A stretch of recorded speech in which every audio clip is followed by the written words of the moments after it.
What's going on, guys? Welcome to Rants Red Talk, where we discuss all the topics you send through to me on Twitter, and obviously we're sponsored by the OneFootball app. Links in the description. Make sure you head down there, download your app for all the latest football news. And yo, we got something a bit special for you guys today. Manchester United home shirt. I've linked up with Amazon Prime Video and we're giving one of these bad boys away. So all you need to do is just head down into the description. I'm going to leave a link. You just need to follow Prime Video Sport on Instagram, guys. That's all you need to do, and you'll be entered into a draw, and within a week you're going to find out if you win the shirt. That's all you need to do. They're going to be showing the December games on Amazon, so this is just a little push that they're doing just to get everyone involved.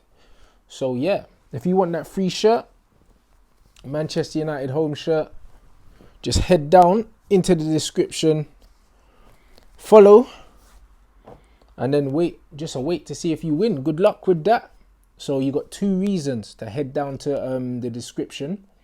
So no excuses, guys. Get down there, get active, and yeah, hopefully you guys enjoy the app and also get your free shirt. All right, now let's get down to business. Again, this guy's name's too long. Some of you lot have some proper long names on Twitter. Man can't even get to your handle. So I'm just gonna go to the question. It says Rashford performed for England and he knows his place is somewhat under threat. Saying that, who would you buy to put the pressure on both Martial and Rashford? Okay.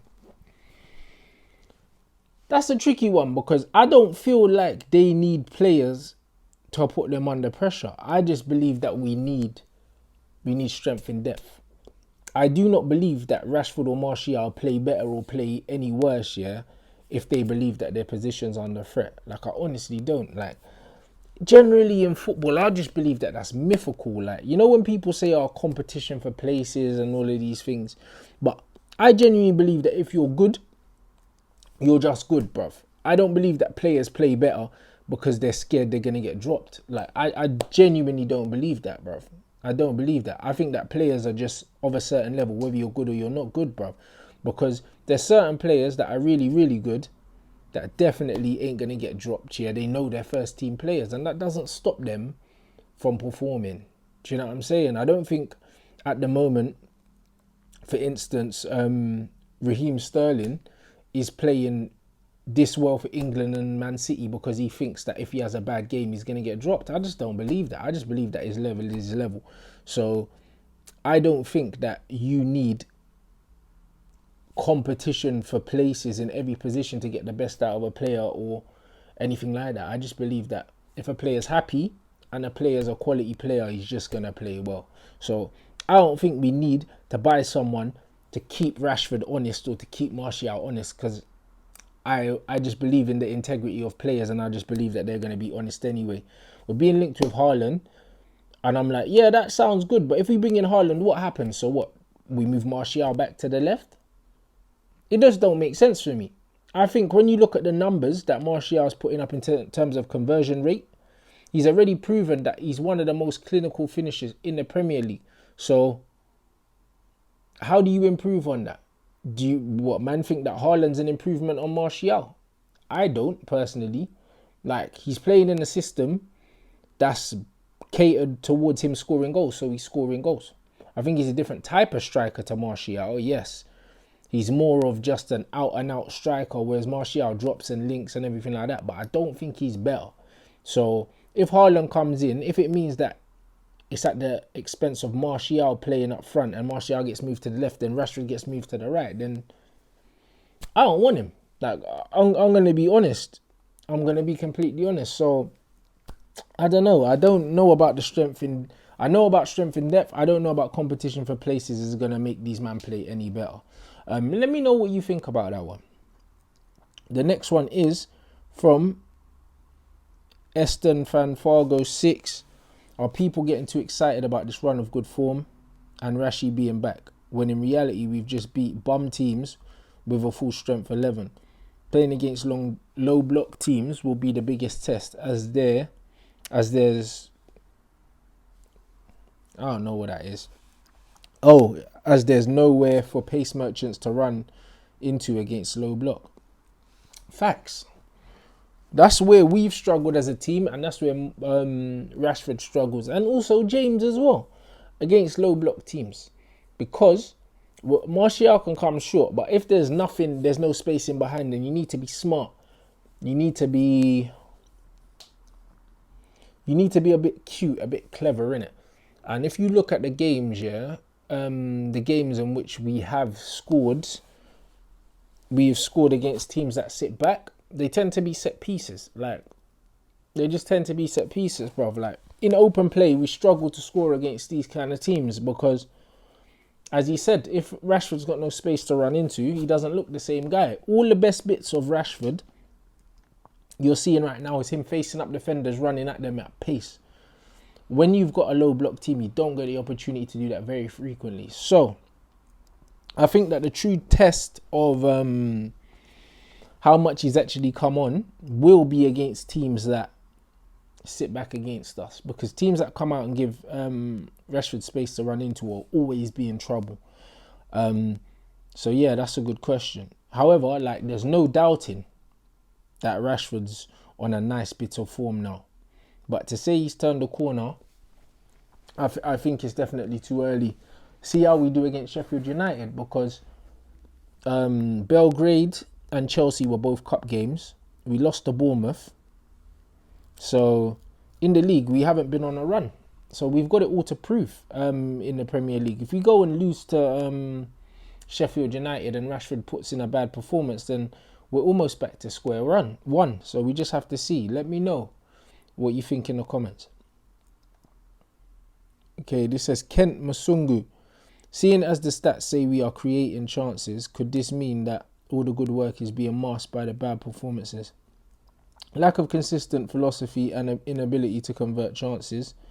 Could this also mean that the better finishers, Oli, could actually yield results? That with better... No, bruv. You know what's mad, yeah? This thing where it said Premier League chances created after 12 games. It came out, it says City 199, Chelsea 157, Liverpool 155, United 132, Leicester 126. It says chances created, and these stats are very misleading, because it says chances created. It doesn't say clear-cut chances created. It's just like when you see something that says pass completion. It doesn't tell you what kind of pass it is. It doesn't tell you if it's a long-range pass, a mid-range pass, or just a pass literally 2 yards across. It doesn't tell you. Chances created, yeah, and I spoke to United Arena about this, the stats page. Chances created could just mean I've passed you the ball. So say like Fred's passed it to McTominay and McTominay's had a shot from 30 yards. That's counted as a chance created. In all honesty, a shot from 30 yards is not a chance, bruv. Like, any half-decent keeper, unless you absolutely catch it amazingly well, you're not beating a goalkeeper from 30 yards. Like, it's just not happening. So, if Fred passes it to McTominay and he P-rollers it into the goalkeeper's hands, that's counted as a chance created. That's not a clear-cut chance.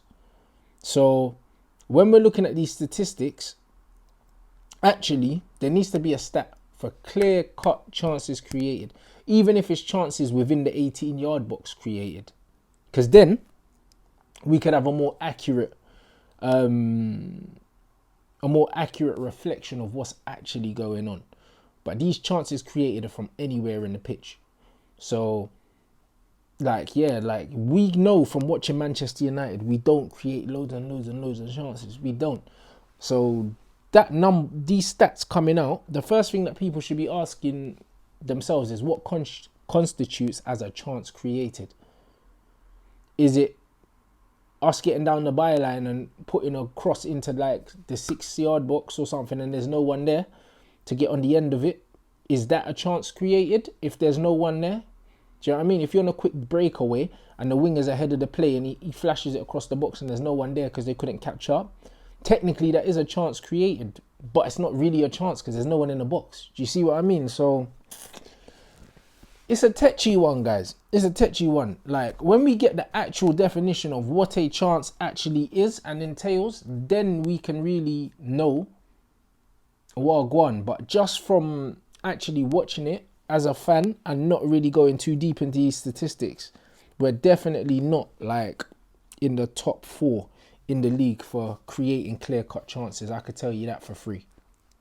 Okay, let me know what you think in the comment section. At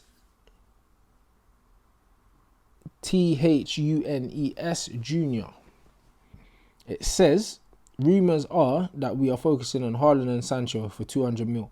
I personally feel like it's a waste of money when we need to focus on other areas. How would you feel about having a 200 million budget combined for January and the summer? Would you spend it on 2 players?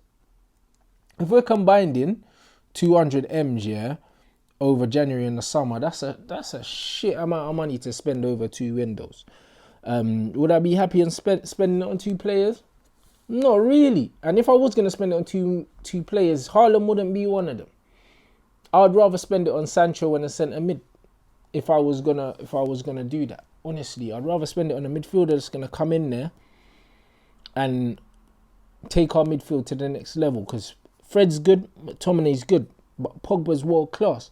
If we had another top class central midfielder in there, then I'm feeling more comfortable with the squad. And we need a right winger. Like, we're not in urgent need of a striker, because Rashford can play there even though he's not a striker. Martial's a striker and Mason can do a job there, bro. So I would not spend like 80 million on fucking Haaland, bro. Like, he's not worth that. Yeah, he's having a decent season and putting up decent numbers, but he's playing in a Farmers League. And yeah, even though he has scored a few games in the Champions League, the Premier League's a different style of football. And we don't know how much of his goals that he's scoring is just down to the fact that he's an unknown quantity and people don't really know much about him and they don't really know how to deal with him. I'm not trying to downplay any of his performance or his accolades, but you have to take these things into account. Sometimes man just don't know how to deal with certain man because they're new, they have a little joy, but how do they thrive when teams start to respect them and start to set up to stop them from playing football? We don't know. So I would not spend a combined 200 million on them two, because I don't think he's worth it. I don't think he's shown enough. Like, I think this is the first year I've heard of this guy. So for him to just be worth 80 million, if he's worth 80 million, then Daniel James is worth 80 million. You see what I mean? And we bought him for 25. So really, for me, Haaland's a 45 million striker. Like 40 million, 45 million, like maximum. Let me know what you think in the comment section about that, guys. At Fredo Ack, it says, should Daniel James claim back his left wing position since he looks comfortable cutting inside onto his right? I don't think so.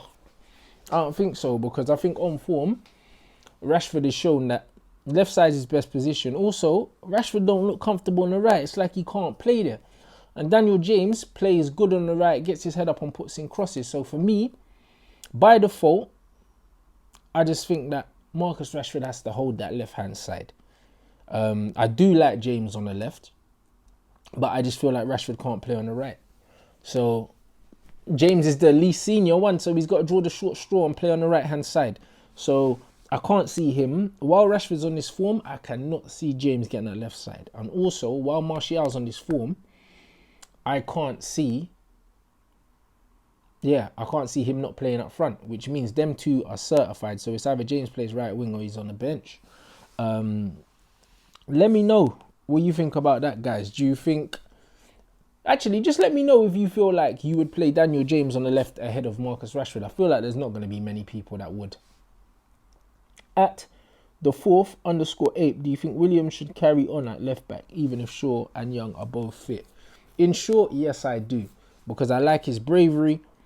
I like his style of play, and I just believe that he's the closest thing to a United style left back since Patrice Evra. So I would stick with the kid.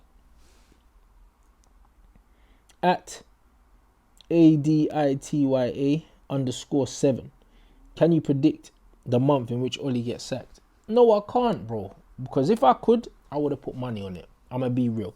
I'm not a betting man, but if I knew these things, like knew them, I might slap down a cheeky fiver, cheeky tenner, I have no idea. But Oli seems to be getting away with it at the moment. We've had a couple decent cut wins. League form's not great, but as it stands, he keeps doing just enough. Do you know what I mean? Every time things start to look kind of peak, we're going a little run of not losing games, and then Ollie's back in it. So, I do not know when he's going to get sacked, but I don't know. It's a tough one, man. Because at the beginning, I really wanted him to do well, being a club legend and that, but I genuinely just think that Ollie's not good enough. And because he's not good enough, it's literally how long are the club going to persevere with him knowing that he's not good enough. I don't really trust Woodward and these men to make the tough decisions that are needed. So there is a very, very big possibility that he could actually make it to the summer. I wouldn't advise it, but I think possibly it could happen. Let me know, guys. How long do you think Ollie's got left? ANAS_488. And that's Ahmed. It says, as of yet, Rashford is on red hot form. Is this a purple patch, or is he developing? As when United start playing the low block teams, Rashford's deficiency starts to show again. Very similar to the other question, and this is it. We will see how much Rashford has really developed and how much his form when we come up against them low block teams. All of Rashford's attributes actually lead well to him being a winger. He likes to play the way he's facing. He likes space to attack into because he's got pace. And he likes to play instinctively. He doesn't like to think too much. So, playing as a striker with your back to goal, you need something different in it. And he starts to struggle. So, as you said, all his deficiencies tend to show up when he's playing facing away from the goal. So, while he's playing in the position he's playing in and on the form he's in right now, providing teams give him space to run into, he's always going to be a threat.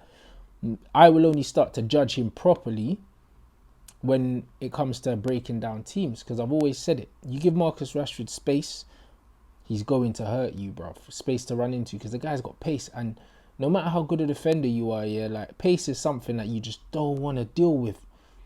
The top defenders in the world, the only thing these men will be worried about is pace, because no matter how good they are at reading the game, if they can't catch you, they can't catch you. And Rashford is a fucking problem when he's in full flight. So, we'll just have to see, innit? But I'm rooting for the kid, man. I'm rooting for him. I really want him to do well, because I think a confident Rashford, a Rashford playing well, like, it bodes well for us. Do you know what I mean? The better he plays, the better it is for us. Let me know what you think in the comments. And last but not least, at Tariq Lazario, it's clear we need midfielders. Should Man United opt for a different approach in the market and attempt to sign older experienced players like Eriksen, Rakitic, Emre Can, etc. in January? It's a good question. And what I would say is, yeah, if Ollie is going to stick to his guns about the philosophy that he has and what he wants to do, then the guy just needs to... I think Rakitic is too old, 31. I'm not sure how old Emre Can is, but I think Eriksen's like 27, going to be 28. I wouldn't go older than Christian Eriksen because there's no longevity. I think for the price Eriksen would cost, for his age, he's in his prime, and the fact that he's Premier League proven, I don't think it's a gamble. I would buy him. I've made it clear. Numerous occasions I would buy Christian Eriksen. Emre Can, I just don't know, because I wasn't particularly impressed with him at Liverpool. So for me to buy someone who, yeah, his agent done a great job getting him a move to Juventus, but I don't think he's a worldie. I don't. I think that he's a Liverpool reject. I don't believe Liverpool let him go if they thought he was good enough. So bringing in Emre Can, even though he might be better than what we have marginally now, I don't see him being a game changer. So, and same with Rakitic. Like, anyone that Barcelona want to get rid of, you have to ask questions. And he's on the wrong side of 30 as well. So, I can only see Christian Eriksen. And that's it. I wouldn't change the philosophy. It's either you buy Eriksen or you buy someone younger, that's got a lot more longevity.